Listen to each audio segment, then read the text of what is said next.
Welcome back to Wilderness Within. Welcome to Holy Week, the holiest of weeks in the church.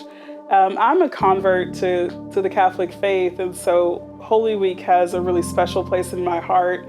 I came into the church at the Easter Vigil. My whole family was there, and so this is always a really special time to me. It's truly my anniversary of receiving Jesus Christ, body, blood, soul, and divinity in the Eucharist. So all of your prayer, all of your almsgiving, all of your fasting has been for the purpose of arriving here with clarity of sight. So our prayer, our fasting, and our almsgiving, in a sense, it cleans the windshield or cleans our glasses so that we can see clearly what the Lord is going to do for us in this week.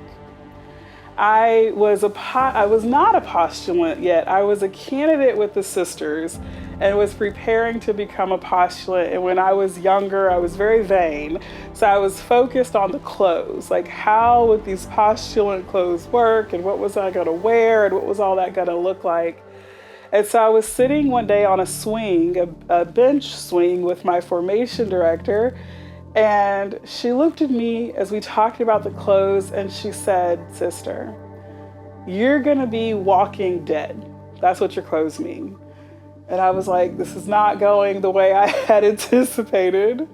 And so she went on to talk about the prophetic sign of the dress of a sister and the prophetic sign of who a sister is in and of herself.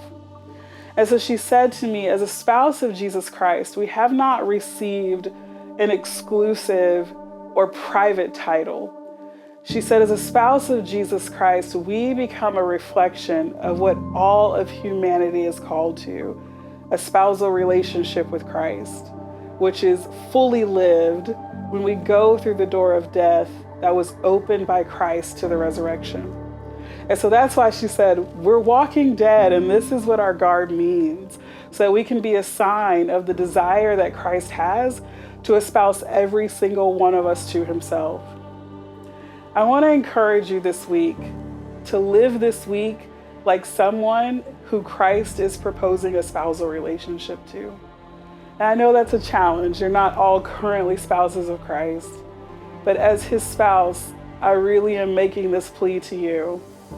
I think sometimes during Holy Week, we can get lost in our penance or lost in our emotions or lost in the grief that can be present in Holy Week. But this week, I really would love for you to get lost in what he's doing for you.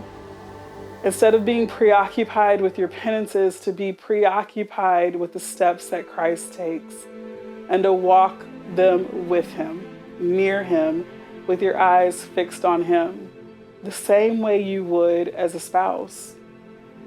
My hope is that you will see very clearly what God has done, which is the marriage that God desires with man that was begun at the incarnation.